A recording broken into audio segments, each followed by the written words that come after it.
Hello and welcome. Welcome to the channel. Today we are with Sal. Hello, Sal. Now, Sal reached out to me after I did the interview with Richard Vobes, and he said, "I think we've got things to talk about." So we arranged a get together, and that's what we're here to do. So I really don't have any idea. I've looked at Sal's channel. I've watched some of his videos, but we're gonna start as though I know nothing. Sal, tell me a little bit about yourself. Um, well, like you, um, I am a sort of channel for information that comes, shall we say, from the beyond.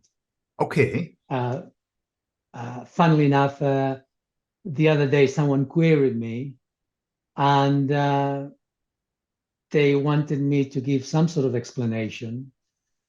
And I had to think about that. And you know what? I'm digressing. Let me just stay on focus. So me, I'm what am I? These days, I am a semi-retired kinesiologist.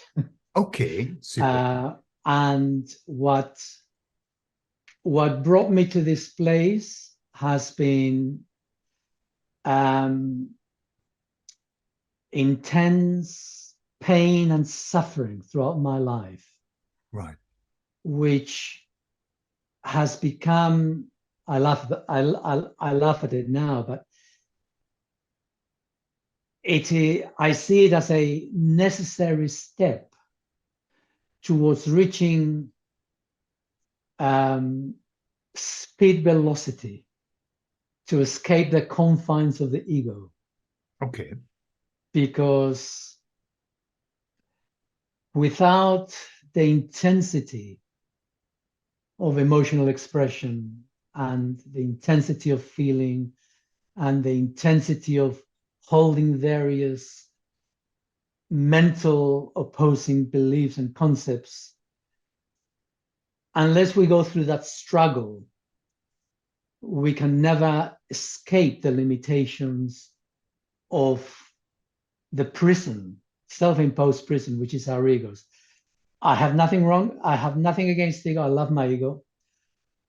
But we need to be free of it. We need to be the masters of our egos rather than the slaves of our egos. And so my life has been one of intense suffering till I reach a point when I could let it all go. Okay. That's it in a nutshell, All really. right. Okay. And at what point were you able to let? Because how old are you now? Because didn't I hear you I'm I am 69. I'm on my way to 70. I'm nearly 70? 70. On Super. my way to 70. And when were you able to let go of all of this intense suffering? Well, it was a long story in the sense that I became involved with the Gurdjieff group when I was 19, Hmm. and that became a strong focus for me for quite a few years. And then I moved on to spiritual healing. And then from that, I moved on to becoming an acupuncturist, no, a Gestalt psychotherapist, Oh yeah. and then an acupuncturist, and so on and so forth. Always looking for ways of healing myself. Because throughout all of that, there was something deep within me which I hadn't been able to resolve. So all the time I was chipping away to open up my heart. And that was a long term process. I mean, I couldn't even be a spiritual healer. I tried to be one, but every time I opened myself up to connect with the energy, I couldn't stop crying. All There right. was so much suppressed emotion within me that I couldn't see the wood for the trees. Yeah. And so it was a lifelong search. So I did all manner of things, always hoping to open up my heart more and more and more. But I was never good enough.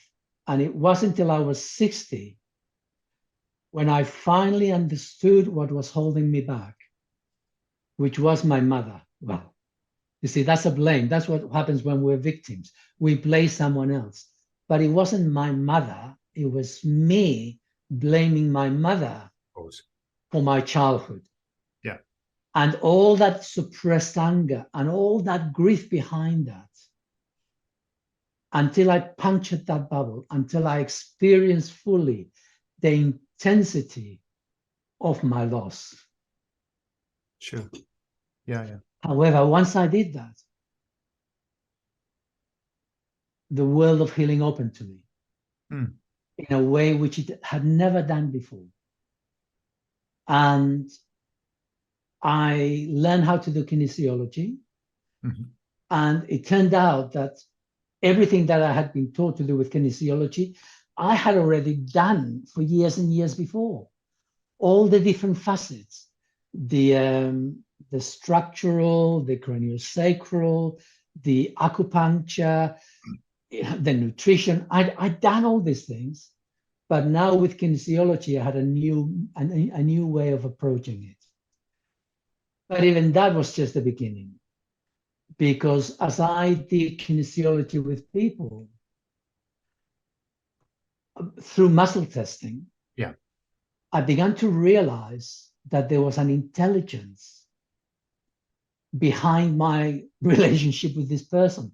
I was asking questions, and sometimes what I was saying was not what I was saying in my mind. My intention was different from the words. The words were coming automatically, but my intention was different.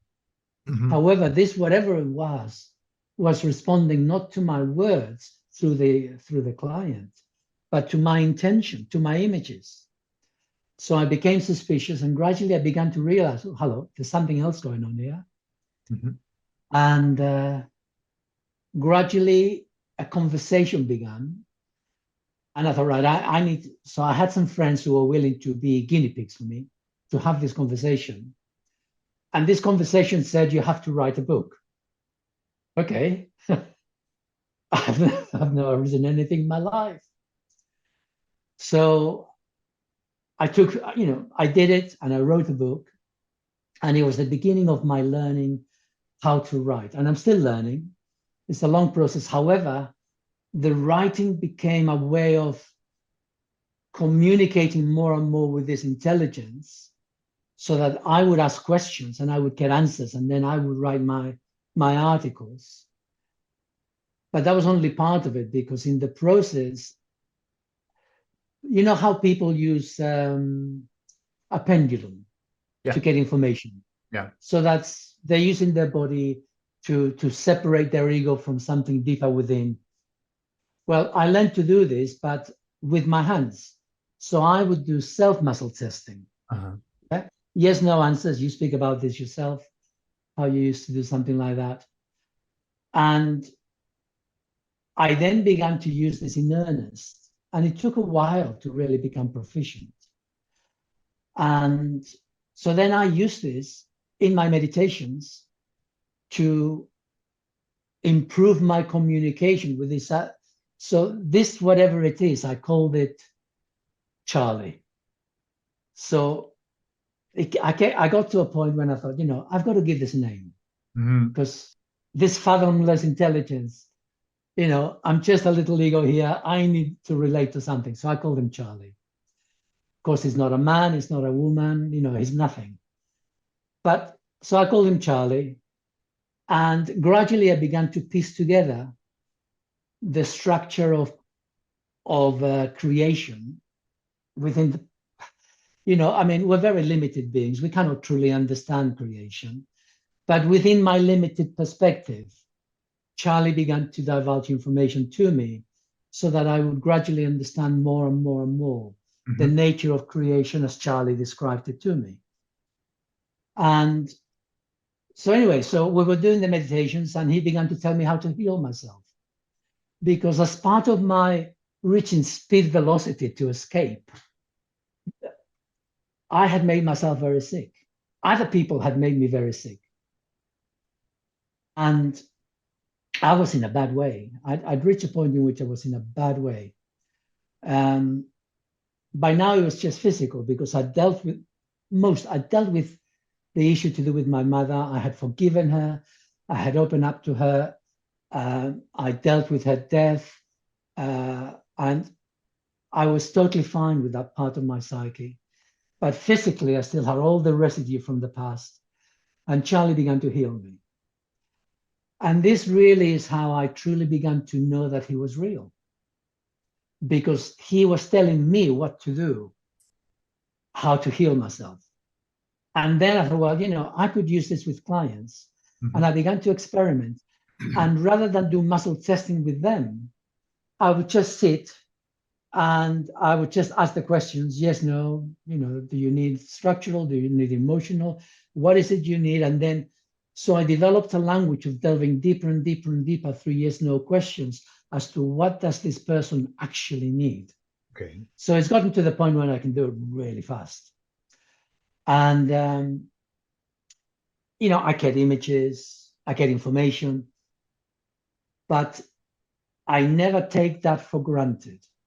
I would always double check with my yes, no answers. And I will double check and I will triple check, because it is an unfortunate reality of being a human being that we are all, we're born into this world, which is a damaged world, and we're damaged by the world. And even once we have actually managed to escape the confines of the ego, we are still ego and we're still subject to ego, and we will never escape ego, because that we're never meant to escape ego. We're simply meant to love our egos. We're meant to be one with our egos. But even that, we're fallible, we're damaged. So I find occasionally my mind wanders, so I start thinking about something else. I'm going to do this, I'm going to do that, whatever. And occasionally I lose the plot. So I'll get words, I'll get images, but I will never trust them until I double and triple check them. Okay. Because the one thing we must not do is take ourselves for granted. Simply because we're channels to something greater than us, we're still egos, and we need to own up to our weaknesses in that scope. So anyway, so that's me. That's where I am. Tell me about you.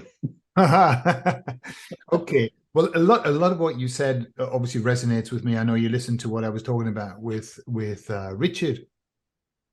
But what's interesting is because I've been working on therapy for, I don't know, the last 15 years. I've been helping people with therapy. I've been using hypnotherapy. And what I'm aware of is that when I go into when you go take somebody into hypnosis, you go into hypnosis with them. And my guess is that when you are working with your client, you're pretty much going in where they are as well, to connect or whatever.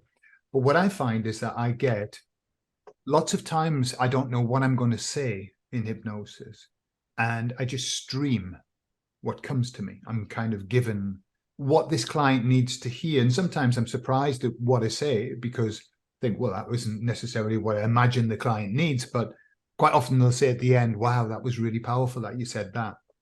So I think, this kind of process of being streaming information, channeling information, if you want to call it that, is, I think more and more of us are doing that. I think we're in the age where it's time that, the veil is thinning. They want to get messages through, and they want us to start to change, I suppose, change what the situation is, with whatever skills we've got. I mean, you've obviously, when you look back at your life, isn't it, you kind of see, I know why I did all of this now to lead me to this place. Without all of that information, it would have been harder to get here, Yeah. Yeah, So, for sure. what was because you were talking about the pain and everything that you went through. Are you talking about emotional pain or physical as well? Well, the physical came later. Well, actually, no, there's always been physical, but basically, my mother put me in an orphanage at the age of 3. Right. And that was, my world just went bland, and you know but I found a nun there who really took a shine to me, so Resty, and she was like a second mother. She became my mother, apart from the fact that there were 100 other kids all roping around her at the same time. But she and I did have a special relationship, and I hadn't realized this at the time because I totally switched her off later on. Right. And when I was 8, usually when you're 7, they transfer you from the orphanage with the nuns to an orphanage with the priests. But she kept me there an extra year, so I became the head acolyte. That was the only way I could stay an extra year with her. She didn't, she didn't want to leave me, but it is as it is. But she hung on to me as long as she could. Yeah. But once I went to the priests, I was dead. Mm. I was totally emotionally numb then. I mean, like the 3 years old, that was the first one, but the second one was just too much. And I was completely emotionally dead. Mm-hmm.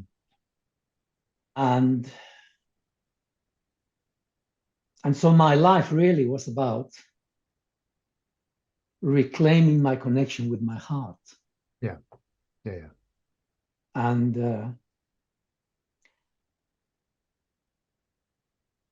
the physical problems arose because I went to acupuncturists who made me worse, and because I was eating too many sugars, too many carbs, fatty liver disease. So there was a whole variety of things, and it all combined. And I spent a lifetime trying to fix myself. And when I became an acupuncturist, I was forever interfering with my body, and I made myself worse.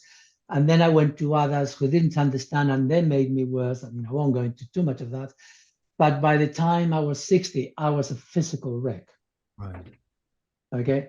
Yeah. And so, although I then dealt with the emotional side of it, but in a way, you see, you could argue that the physical was simply the reflection of my internal emotional disturbances. For sure. Take your pick. Yeah. But I dealt with the emotional, but now my physical needed healing. And people were not able to heal me because I went quite a few and they made me worse and worse. They didn't have the skill. They didn't have what it takes to heal me. Because frankly, there's very few human beings that can truly heal another human being. Mm. Because ego cannot truly heal ego. Sure. We don't have enough resources. We cannot put ourselves deep inside the other person. We just don't have we don't have enough of whatever's required to understand what's really going on. But Charlie could, and Charlie did, and Charlie healed me. And Sure. now I'm great. Thank you very much. And you look great as well. You look great. I mean, for 69, you've got a tremendous energy about you. Can I ask you, so the advice, just talking about your healing first, and then we'll talk about Yeah. the work you do with others. Yeah. Did Charlie give you advice on diet and other things, or what was the areas that you were given advice on? Okay. When I get a client, this is my approach. This is how, first of all, I connect, I engage, and then I double check that I am connected. And I tell you how I connect.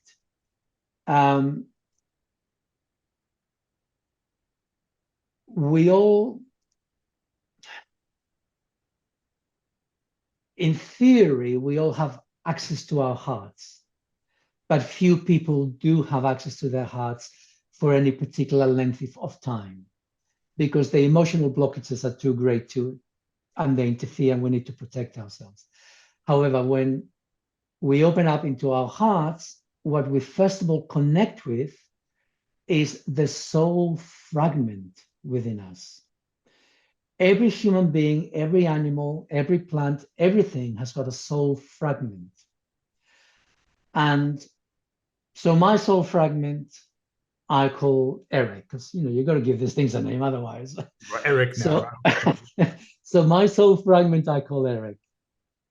And Eric is itself a soul fragment. Eric is a soul fragment of the body of Eric, but the body of Eric itself is a fragment because little bits of Eric are spread across different timelines in the past. Okay. So if you put all the bits of Eric together from all the past timelines, then you would have Eric. Mm-hmm. So today, there's a soul fragment that operates with me, which I call Eric, but this is just a fraction of Eric, because the other fractions, you would call them past lives. Okay. Okay. So together, we've got Eric. Now, Eric itself is a fragment of Charlie. Mm-hmm. And Charlie is the one that I communicate with, but I communicate with Charlie via Eric, because I cannot communicate directly with Charlie. Most people who channel, what they've done is they're communicating with the equivalent of Eric. Mm-hmm. Yeah, is with that fragment, soul fragment, who has access to information about the past and can connect to other people to some extent.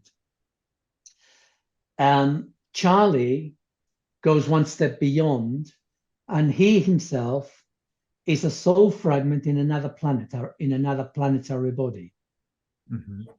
But as far as I'm concerned, he is a whole. Charlie is whole, and Eric is a fragment of. So that's the essence of it. So when I communicate for healing purposes, I first of all communicate with Eric, make sure I am there with Eric, and then I ask, is Charlie there? Yeah, then Charlie says, yeah, I'm here. So we're all here. Thank you very much. Let's move on. Willing to do this. So now I focus on the other person. So then this is what I ask. I said, well, what do you need? Do you need any structural work? Do you need any nutritional or dietary advice? Do you need any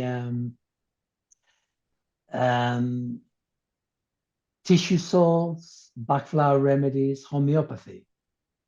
And if they do need any of that, then that's a separate story, and Charlie will get me to isolate and identify what it is they exactly need. Then I'll say, do you need any emotional work? And then I will say, do you need any acupuncture, any energetics? So again, energetics can mean often it applies to the chakras. Mm-hmm. There may be a blockage in a chakra, one or two chakras may be blocked, and then we will deal with that.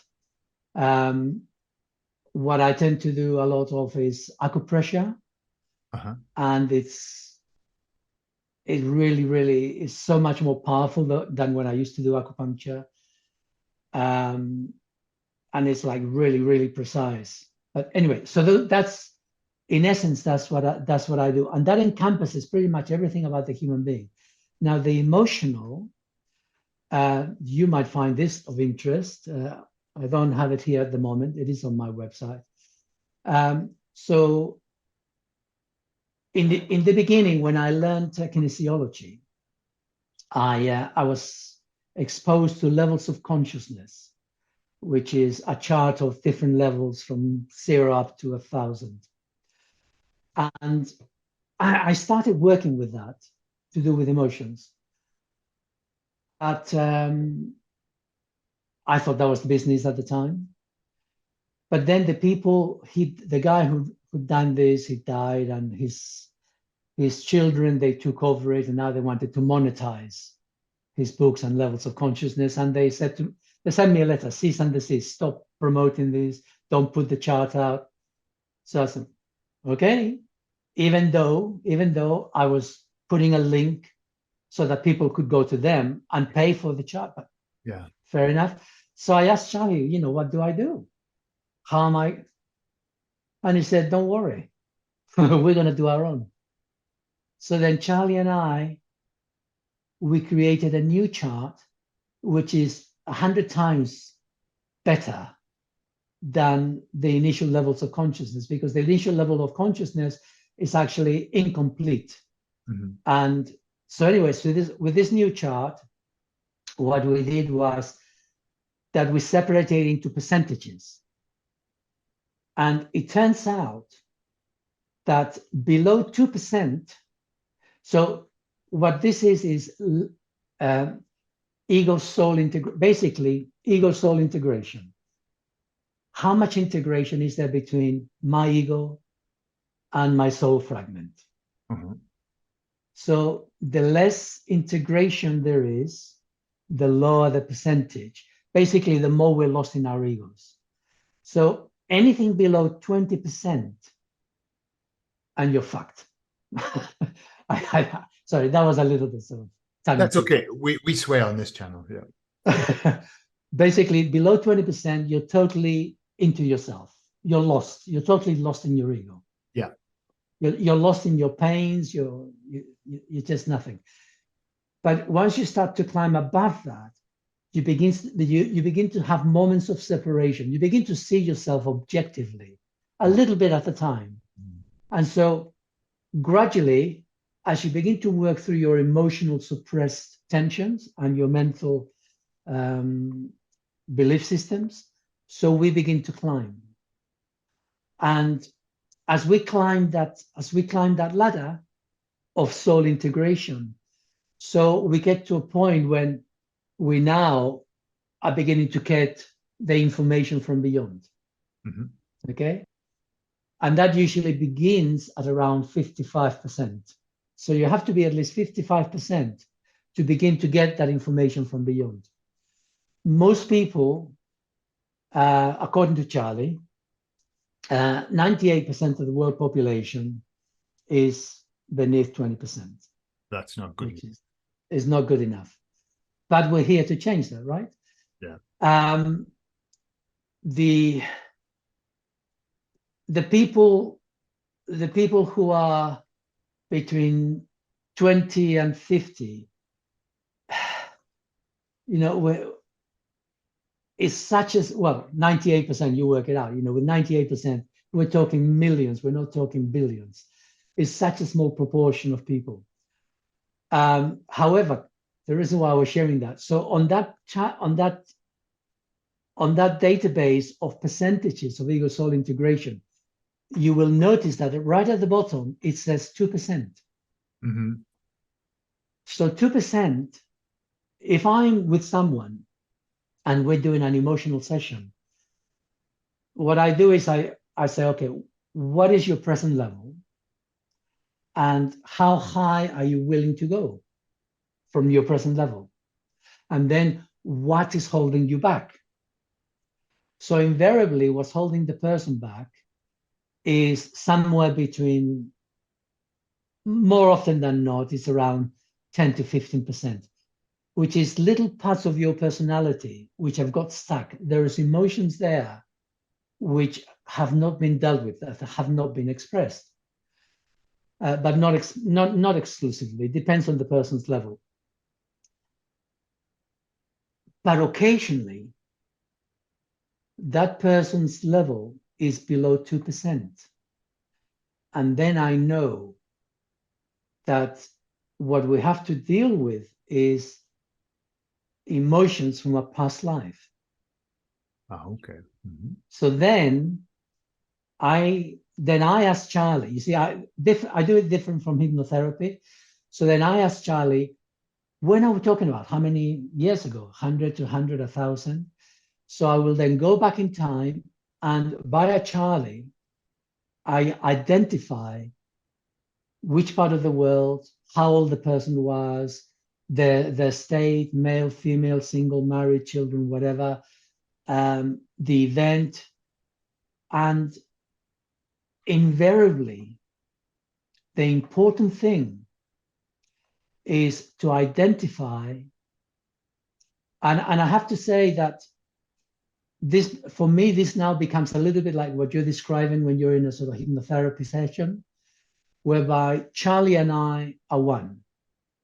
So I'm still relying on the muscle testing to confirm, but I'm now getting the images and the information, and so I'm now seeing things, and I'm even hearing things, but I will still double check. And so we identify the moment of what is the emotion, and then we go to the point of death. Mm-hmm. Because the problem that human beings have, but you can't go there till you're ready. The problem that human beings have is that previous soul fragments they have become fragmentized. Yeah. Because that person has died in a trauma. They have died in a place where their ego is so convoluted and stuck within themselves that there's no connection with their heart. And so that fragment, the person dies, and the soul fragment, which is bound with that ego, is lost in a way. But it's all present time, you see, because the past, the present, it's all now.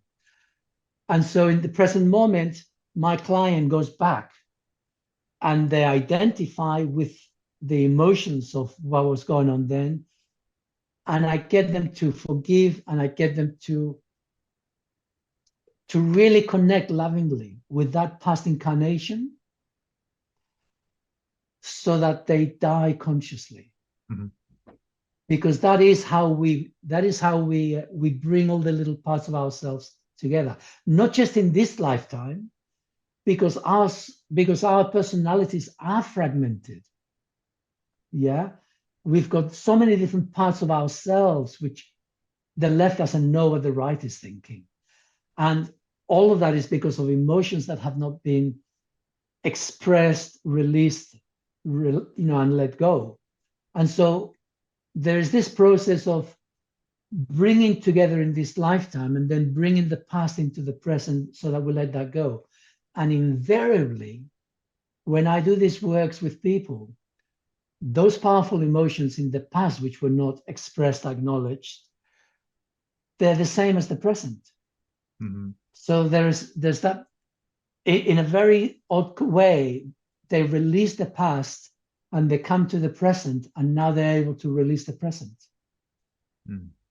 Interesting. Yeah, it's fascinating because what you've described exactly the process that I'm familiar with, just in very different, well, not very different language, but in a different way, but exactly the same. I mean, the whole process that when I take people through a past life, my suggestion is always, before we even start, your higher self, your unconscious mind knows exactly which life you need to go to, because that's the life that needs to be healed. And then we do the same. We take them to the last day of the life. They have to pass through that, as you say, consciously, and then they heal that life, and the forgive that life, and they forgive themselves and everything. And that creates that, kind of, then they can learn from that life, because until that life's healed, it's not of any value to them. And so in a metaphoric way, what you're saying about this fragment being almost held there, through the act of forgiveness, you become united again, one. So, I mean, the parallels are incredible, but you've obviously described it in a very different way, which is really interesting. Yeah, really interesting. So So ultimately, go on, carry on. well, I was just going to say that ultimately, what you and I do, if we forget the different perspectives, is we're helping people to connect with their hearts, come back to their heart, to feeling, because that is the world as it is at the moment is in such a terrible state. And the only way forward is for people to connect with their hearts. Sure. And I don't mean just being lovey-dovey with everybody, but to connect with our hearts is to love ourselves. Sure. In a nutshell. Sure. As you mentioned about your experience of really having to heal the past and heal the experience, I don't do a lot of past life regressions now. I had a period of time where for like 2 years it was solid nonstop. I learned such a lot, but most of my work is based on helping people to heal the wounds of their childhood, because that's when the damage is done. When children are born, they're in very deep hypnosis, altered state, and that's where the damage is done. So if you've got 12 good years, the first 12 years, if they're great, super duper. But if they're not, if you had problems, like 80%, 90% of us, then we have stuff to deal with. And one of the techniques that I use is called Heal the Child. And it's again, it's what you're describing, which is going back and releasing that emotion. Because we can be okay. We can say, hey, I'm over that now. I'm sorted, but there's an emotion that's in the past there, that just like in a past life, the same thing. Yeah. Yeah. Yeah. Yeah, very good. So what's your week like in terms of clients? Do you have a lot of clients? Or you're building your client base? How does that go? I'm 69 years old. No, all right. So from the point of view of Charlie, um, he describes me as a messenger, but Yeah. I'm not the only one. I mean, there's thousands of messengers out there. I'm not the only one. Um, but I'm a messenger, um, very much from the point of view of healing. Mm-hmm. I mean, there's many times, some of them, they're political messengers. If you take someone like David Icke, he's a political messenger. Sure. So there are many different sorts of Sure, messengers. sure. Yeah, yeah. Some messengers that, you talked about, you are Jehovah's Witness, right? So within the Christian faith, there are messengers there who talk about the ascension, yeah, the rapture. So there, there are many, many messengers, but not all messengers are the full shilling. Okay, that's a little. What I mean by this is that, like if you focus on Jesus Christ, if you focus on the love of Jesus, yeah, and that can be a vehicle towards opening your heart, towards, you focus on loving Jesus, and that can really speed you forward up to a certain level. You're still limited by belief systems, but it takes you forward to a certain level. And perhaps that will then really truly bring you into a true loving place, as long as you not just love Jesus, but you love yourself and you accept Jesus' love for you. If you can have that I love you, you love me bit, and you're fine with that, you're great. Mhm. But so these Christian people, they've now opened up. So they've now reached that level where they're now beginning to get communication. And their intuition is opened up, their imagination's opened up. And because their ego is all to do with the Christian belief system of creation, then whatever comes through is going to be seen in those terms. Mm. They can't help it, because that's the only experience they have. Whatever comes through has got to be filtered through our consciousness. And if our consciousness is full of crap, then there's going to be crappy stuff coming out. So I'm not saying that there's going to be crap there, but I'm just making the point that a channel is only as good as the clarity of our subconscious. For sure. And so they see it in those terms of the rapture, etc. So anyway, so they're seeing part of the truth, but it's not necessarily the whole truth. Mhm. Yeah. And you can see this with all manner of channels out there. I've experienced quite a few, and they all have fragments of the truth. And I can see the truth, but I can also see the limitation of the personality coloring that truth. Mhm. So anyway, so Charlie, he's put me here as a channel, sort of channel, because I question the truth that Charlie gives to me, and I double check it. Because no, I don't question Charlie's truth. I question my ability to receive the truth clearly. Sure. Yeah. Mm. So what Charlie says to me is that something is coming. I write about this in my website. He's told me about all this. Uh-huh. Something is coming, and that we have to help people to open up into their hearts. But now we need to actually speed this up. There's now nearly 8 billion people on this earth, and the time has come for all of us who are opening up in this way to begin to seriously work with people to open up their hearts so that their level of soul integration increases. Mm-hmm. And there is a minimum, and don't quote me on this, but I think the minimum is 45%. Okay, so people need to go as high. The minimum they need to rise is 45% for the event that is coming. But this event that's coming is not about the 5D of the separation of the earth, or like migration is now going to go somewhere else. It's nothing like that. All of that sounds great, but it's very woo-woo. It's very, very simple. And I don't know, do we want to go here on this at this Let's go episode? there. Let's go there. Tell us what your. Well, about 2/3 of the world population in 20 odd years, they will be going off planet. There is some true aliens. You see, really going to that, you need to also appreciate that the history of the earth, humanity, who are we? Where do we come from? And so this is all information that's come from Charlie to me. 500 million years ago, we were simian apes, sort of.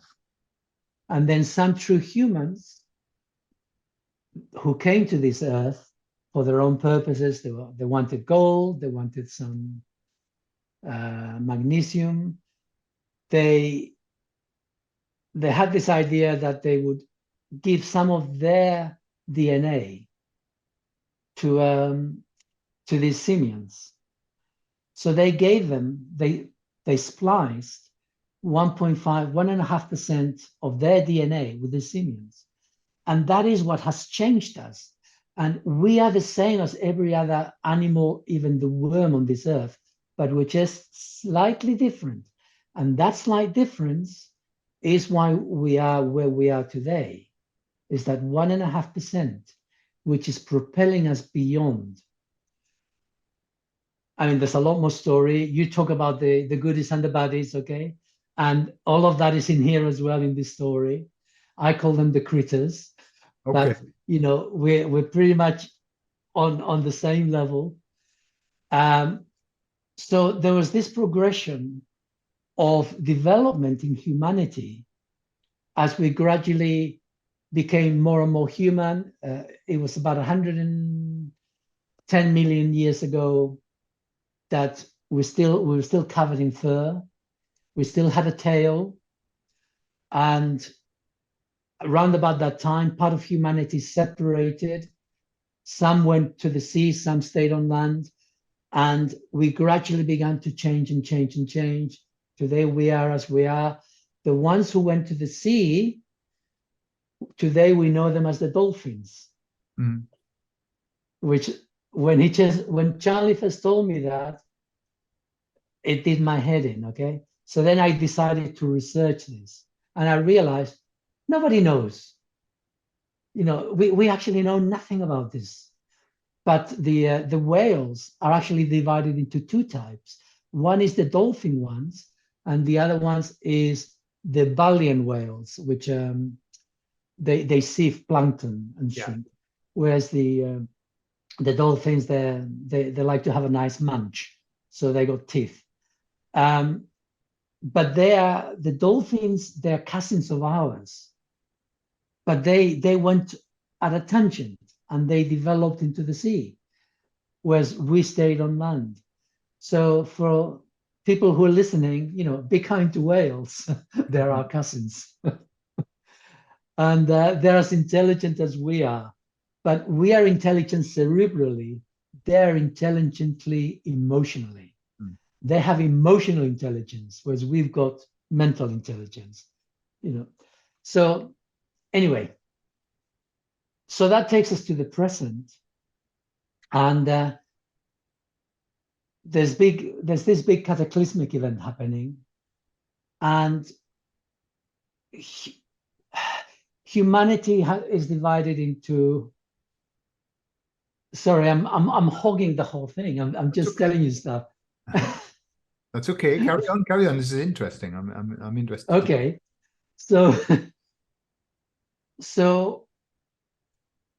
just like we have soul fragments, And just like Charlie is itself a fragment of, Eric is a fragment of Charlie, and Charlie is a fragment, etc. So there are soul fragments that come into human beings initially. And what that means is these soul fragments, they have to learn how to be in a physical body. Our bodies, they're very convoluted. It's like driving a car, except we're much more complex. And we need to navigate instinctive fear. We need to navigate the way that our minds will protect us when we're damaged emotionally. And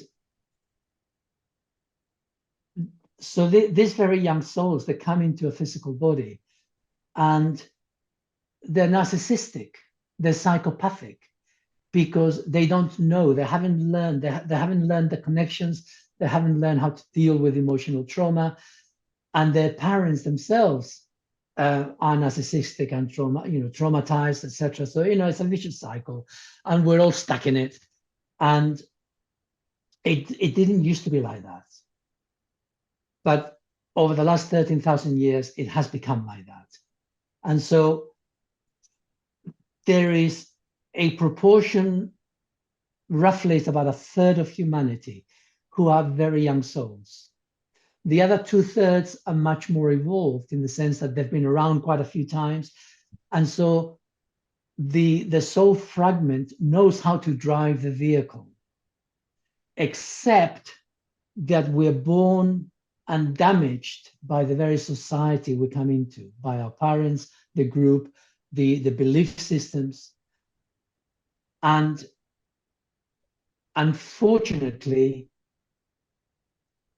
we have to somehow, in spite of all that damage, we have to learn to handle the vehicle, the human body. We have to learn to deal with our fears. We have to learn to release the mental belief systems that hold us back, which we've picked up from other people. And it's a challenge.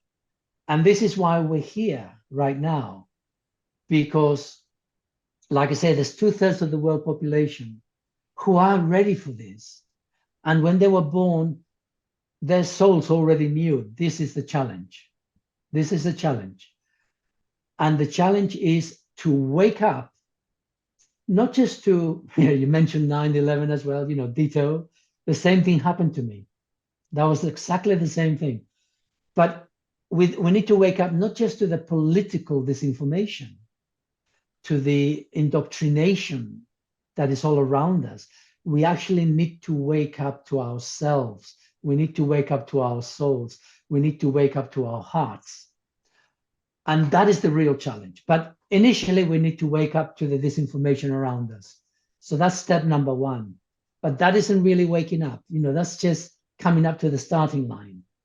Sure. Step number two is start to deal with your emotional angst, to everything, all the pain, all the suffering. Human beings have to learn about emotional intensity.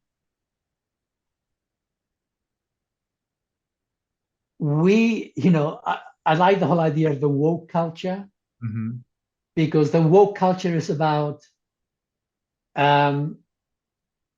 I don't want to experience any emotional intensity, right? Sure, yeah. So what they're actually saying is, I want to stay weak.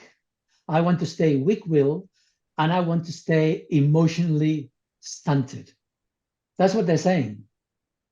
And what we actually need is the opposite. We actually need to experience the emotions which are painful, because our nervous system is very, very tiny and weak. And through emotional intensity, we can build those wires so they can hold a whole lot of electricity to go through them. It is that emotional intensity that makes us good healers. And it also makes us a pain. But it is that emotional intensity that allows us to break free, to really connect with our hearts. the other day, even though I've done so much in my life, I was going for a walk with my dog into the forest. And I began to connect with Charlie as I was walking. But this time I was contemplating Charlie loving me. Now, my ego is one of those that I don't believe that I can be loved by others. So I go out to others and I give my love. How many of us are in that position? Mm-hmm. And this time I was focusing on Charlie and the realization that Charlie loves me. And I began to let that in. And as I was walking through the forest, oh, the pain in my heart.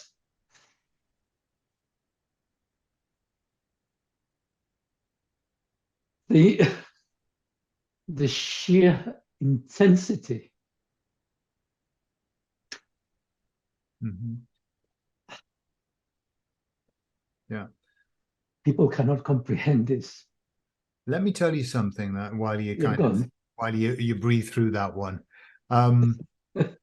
I in my history with the emissaries and the information that they feed, twice I think it's three times maybe, what they've done is they have presented to me this feeling, and I can't describe it, and I can barely remember it. It was like this, what they say was they can only give me it for a very short space of time because it's too intense. We can't experience that level here. But what they described it as was the compassion of God, the compassion that God feels for us. Okay, that was the way they described it. And it wasn't, because I thought, oh, it must be love. It must be love. And they said, no, it's the compassion that our Creator feels for us. And it was so overwhelming that each time they do it, I just burst into tears, and I've got no control of it. I can barely breathe. Just as you're doing with your body is exactly what happened. So I can relate very much to what, when you let it in, and when it comes in, wow, it stops everything except that. Yeah, it is just like that. Mm. But this intensity was so, and after that, because this lasted about half an hour. Mm. After that, I had a pain in my left shoulder. And so I didn't quite understand it. Honestly, I didn't understand it. And then afterwards, consulting with Charlie, he said, no, you're fine. There's nothing wrong with you. And then I realized what had happened, that the intensity of my experience had released a vertebra within about the seventh, the heart is about the seventh at the back, the seventh thoracic. And if you ask most osteopaths, they will tell you that part is totally seized in people. But there's no point going there because you can't release it. There's no point, you cannot go there. You just focus on the periphery. And that's what it did for me. It released that. And after that, I noticed that after that pain, after 2 days, now my neck is a heck of a lot better. Mm. Because that imbalance at that level was affecting the imbalance higher up. Sure. Yeah. So releasing that, accepting that, it actually has made me healthier in a funny sort of way. Lovely. Listen, there's something I just want to take you back a little bit and just run over a few things, because you were talking about the message that Charlie's giving, yeah? Yes. And I'm kind of relating it to the message that I've been given, and there's nothing that you said that makes me think, oh, everything is kind of pretty much in line. There are lots of messengers at the moment. People have got to wake up. We're in the Great Awakening. People have got to wake up. They've got to, I was downloaded a course to help people to start to ascend the ego, to get the ego out of where it was, because that's not not where it needs to be now. It needs to be elevated. So, and I'm absolutely fine on that. Just let me take you to this event that's going to happen. Tell us a little bit more about what you understand. You're saying 2/3 and a third. What's going to happen? Yeah. Okay. Yes, I tend to go off on a tangent. That's fine. So this is in March 2046, and it will be between either the 9th or the 10th. And I should say at this point, because this is a question of time, understanding time. Where, Charlie told me about the death of my mother in advance. He told me about 13 months ago, and he was 6 weeks out. And I was really pissed off with him, I have to say. And afterwards, so that led to a dialogue. And finally, I understood. And the thing about, and I'm deviating, but it's relevant. The thing about time is that the past is in a way fixed. It's happened. The future has yet to happen because it is put in potential. Mm-hmm. There are lots of different potentials. And that depends very much on the actions that people take. And so there's so many of us that what happens in my life, my actions are dependent on other people. My mother's death was dependent on the people that drugged her and killed her. Putting it nicely, she was in a lot of pain, but that is essentially what they did. They killed her. They could have killed her later, So in a way, bearing in mind that at the soul level, they're looking forward. Everybody, if you look at your lives, guys and girls, if you look at your lives, there will be moments you say, God, you meet people, you have certain experiences. There is a pattern there, which is like, this is not random. This is not just a mechanistic relationship in the world. There is an intelligence here. Our lives, they're like being choreographed. Sure. We meet, and the older you are, the more you get to see the relationships. So our lives are choreographs. But this choreography, from our perspective, has been foreseen at the soul level 8,500 years in advance. And even then, they cannot foresee the minutiae of everything that's going to happen, because this is a mechanistic world, but there's so many jigsaw pieces within it, that to keep everything tick-tock is impossible to foresee to the exact, Sure. Even at the soul level, even though they're foreseeing what's going on 8,000, from our perspective, 8,500 years in advance, okay? So when Charlie first told me about this future event, at first, I accepted it. Okay, it's going to happen on the 9th of March. So when he got my mother's death wrong by 6 weeks, how can I trust this event? And what Charlie said is, the time scale is different. The planetary time scales, if you were to look at it from our perspective, the odd years from now, we're only talking about a week. So the chances of getting it wrong are pretty slim. Having said that, Charlie did say, well, it could be between the 9th and the 10th. So, okay. So I think that's a pretty done deal as far as he's concerned. Mm-hmm. And I now accept that and it is a done deal. And I've seen my death, it's okay. I can live with it. So the event is happening. Why would it happen? It's happened so many times before. We've had so many cataclysms on the history of the earth. So many. in the last 100,000 years, we've had 4 or 5. Mm-hmm. You know, it's not a biggie. Well, it's a biggie for us. It's not a biggie from the point of view. Anyway, so the reason why we're having this story is the souls, what happens to people. So 2/3 of humanity is destined to be lifted into these spaceships. Now, the spaceships, they belong to the true humans, and the true humans are here already. They're hidden. You know, we're talking about a race who is beyond our wildest dreams in terms of scientific discovery. You know, 15,000 years plus, whatever we could imagine in terms of, you know, we cannot conceive this.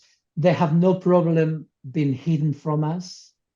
They have no problem being hidden. There is a race of aliens at the moment. They've been here, coming and going for the last, since the 60s. And they cannot see them either. They're hidden all around behind Mars, some of the moons of Jupiter, Saturn. They're in Venus. And we're talking big spaceships. We're talking spaceships which are 7 miles wide by about a mile thick. Each spaceship can hold 50-odd billion people. And there's 167 of these spaceships, which happens to be more than enough for the whole of humanity. Except humanity will not be there, because by then we will be reduced in numbers to about 6.5 billion people, according to Charlie. Initially, when he first told me, he said that we would slow down. Within 10 years, we would then have stopped. So like now, within 10 years from when he told me, which is another 7 years or so, we should be roughly around 9-10 billion people. But the numbers are going to remain pretty steady. Whatever the reasons, you know, I read between the sidelines maybe. But 2/3 will go, the 1/3 will stay, and the 1/3 that stay will stay because they will not have raised their level beyond the 20% of ego-soul integration. Basically, they're young souls. And to be able to go into these true human spaceships, it means that we need to be in a space of people whose level of soul integration is very high. You know, human beings, they find niches, and these niches tend to be according to their level of, how can I put it? We all create reality individually as well as collectively. I have my version of reality, you have yours, Joe blogs, the other ones, everybody has a version. And so people gravitate, and they find a space which reflects their level of consensus reality. Now, 98% of the world share a consensus reality, and that 2% of us, we're out in the sticks because our perception is different from theirs. Now, 2/3 of that world population has got to get their act together and rise up at least to 45 level ego soul integration, because this is the minimum by which they can then be in the same space as the true humans, because their reality, their level of reality cannot engage with people whose level of ego soul integration is really low. They're just different realities. You just kind of bring them together. One is based on fear, and the other one is based on love. And the two cannot mix. And so this is why people like you and I are here. We're here to help people to raise their level, because in 20 odd years, they've got to be at least 45%. That means they've got to deal with their pain. They've got to deal with their indoctrination. So initially, we began this conversation by you asking me about what I do, and I said, well, I'm 69, I'm semi-retired, and this is true. I do work with individuals, but I can only work with a few individuals. And what I am about is about working with a lot of individuals. Somehow, I need to get my act together and do what I never wanted to do. Mm-hmm. I never wanted this. Probably because I wasn't ready. And I'm still not sure that I'm ready.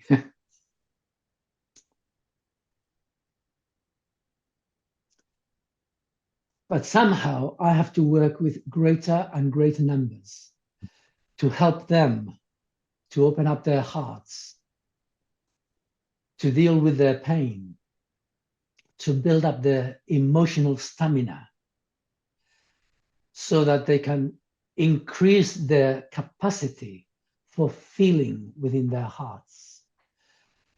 And that's what ultimately, that's what you and I are about in our own way, in our different ways, but that's what we're all about. Sure. Yeah.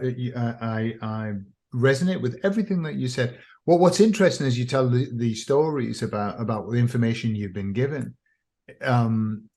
And you're probably aware of, the story of the Sumerian tablets is the story that Charlie told you. It's the same thing of, them coming here and upgrading the beings that were already here. The story of us going up. I mean, you're saying up to spaceships. The story of Revelation is about that. It's about Jesus, a divine being, coming down and taking away those who meet the standards, whatever, and leave behind those that don't. And then later on, he comes back down and he gets them as well. When they're ready. So there's nothing that you say that jars with me, is to say, hang on, that doesn't fit into the paradigm that kind of the message that I get. I mean, I certainly haven't been. They don't get into date. The beings that give me information don't get into dates or anything. That's not their job. Charlie's obviously got a very different job. Mine have got a very different job, but the idea is, let's talk about it. Let's talk about where we need to go to, because we're going somewhere very, very, very special, and we need to get ready. So it's beautiful. I'm aware of the time, and I think we should probably bring the conversation to an end, just so that people don't. People have very fast lives at the moment, and pull out an hour and 20 minutes. I'm happy to continue. You can always split it into two episodes. And I'm also unless you got something else to do. I've got something else I've got to go to as well. But I'd be very happy we can have another conversation, because it's sure. It's fascinating. Certainly the stuff that you. Well, I need to hear more about you. It's all been about me. Well, no, but that's great. I mean, I'm on my channel, I talk about me all of the time, so it's lovely to have somebody else talking about them, and certainly validating a lot of what I'm told, you validating through your sources as well. And then maybe we can talk again, sure, and we can have more of a kind of a to and fro. Yeah, but it's been absolutely fascinating, lovely, and I understand the job that you were being presented with, and it can be overwhelming. And I had the same, and I have the same feeling about the job that was presented to me. It was a little bit overwhelming, and I didn't know if I was up for it, and I didn't know if I wanted to do it, and things like that. As time goes on, you kind of warm up to it a bit, don't you? But Sal, it's been fascinating talking to you, and definitely we'll do this again, yeah, so that we can. Okay. Where are you living in Spain? I live about 40 minutes from Madrid, from the center of Madrid. I was wondering, because you've got all these central heating, so you're quite high up. It's cold here. In the winter, it's very cold, and in the summer, it's very hot. We live extremely. Okay. Yeah. Okay. Well, Gordon, yes, it's been lovely speaking with you, and hopefully we can, and at some stage, maybe we can even do something in Spanish for the Spanish market. That would be lovely. Yeah, I think the Spanish viewers would love that. Yeah. Yeah. The more we spread the message, the better. Yeah. Absolutely. Okay, Sal. Right. Well, it was very nice of you. Thank you. You're All welcome. right. Thank you for sharing Take everything. care for now.